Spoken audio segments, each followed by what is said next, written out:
our everyday life, we take seeing and hearing for granted. Imagine not being able to see the birds fly by or hear the cars drive past. Now imagine trying to teach someone who is deaf and blind how to read and write. That is exactly what Anne Sullivan was asked to do. She was tasked with the difficult challenge of teaching Helen Keller, who was blind and deaf since she was a young child, how to read and write. Anne Sullivan had a very difficult childhood, and then even though she had a difficult childhood, she also got a good education, and from the difficult childhood and the good education, she developed unique teaching techniques, which then led to her ability to teach Helen Keller. So the difficult child started when she was around 2 or 3 years old, when she lost her vision from trachoma.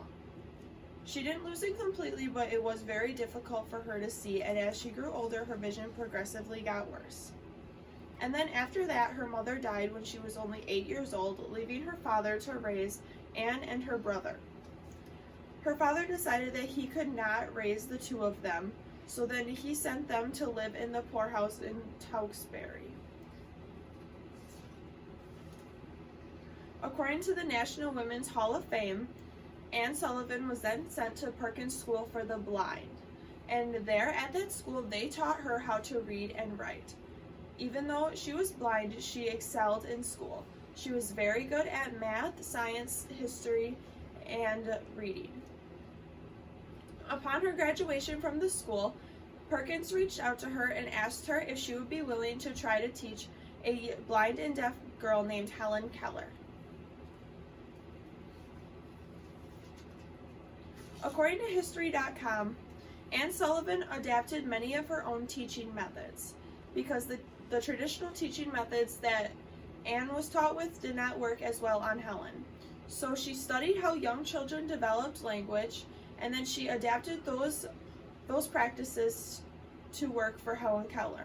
The main thing that she tried to do was to teach her by touch.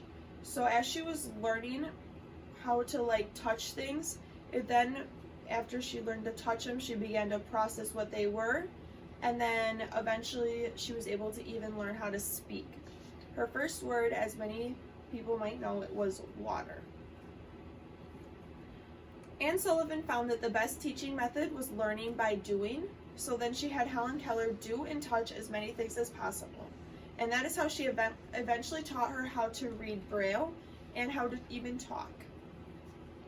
Chalkboard Champions says that Anne Sullivan is one of the best teachers the best teachers around, and that she taught many of the traditions that she came up with are still used today. Good education, difficult childhood led to Anne Sullivan's ability to use unique teaching techniques, which allowed her to teach a deaf and blind child how to read and write. We'd all be lucky to have a teacher as good as Anne Sullivan. I now open the floor to any questions or comments. 3 minutes and 30 seconds. Did you